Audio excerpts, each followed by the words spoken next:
नागपूर ते गोवा या प्रस्तावित शक्तीपीठ महामार्गाभोवती निर्माण झालेल्या वाद आणि शेतकऱ्यांच्या तीव्र आंदोलनानंतर अखेर सरकारला माघार घ्यावी लागली आहे। मुख्यमंत्री देवेंद्र फडणवीस यांनी या महामार्गाबाबत महत्त्वपूर्ण घोषणा करत महामार्गाचे रूट बदलण्याचा निर्णय घेतल्याचे जाहीर केले आहे।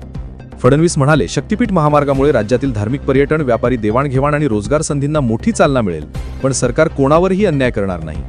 मूळ प्रस्तावानुसार हा महामार्ग धाराशिव जिल्ह्यातून जाणार होता, मात्र शेतकऱ्यांचा प्रचंड विरोध आणि स्थानिक नेत्यांच्या आक्षेपानंतर आता हा मार्ग धाराशिवऐवजी सोलापूर आणि सांगली जिल्ह्यांमधून तयार करण्यात येणार आहे। दरम्यान चंदगड परिसरातील शेतकऱ्यांनी आपल्या भागातून महामार्ग जावा अशी मागणी स्थानिक आमदारांच्या नेतृत्वाखाली मोर्चा काढून केली होती।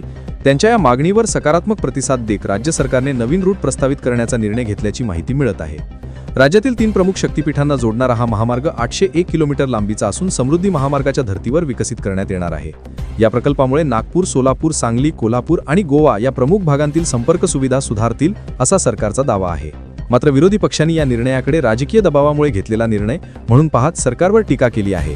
तरीही शेतकऱ्यांच्या भूमिकेला न्याय मिळाल्याने समाधानाचे वातावरण निर्माण झाले आहे।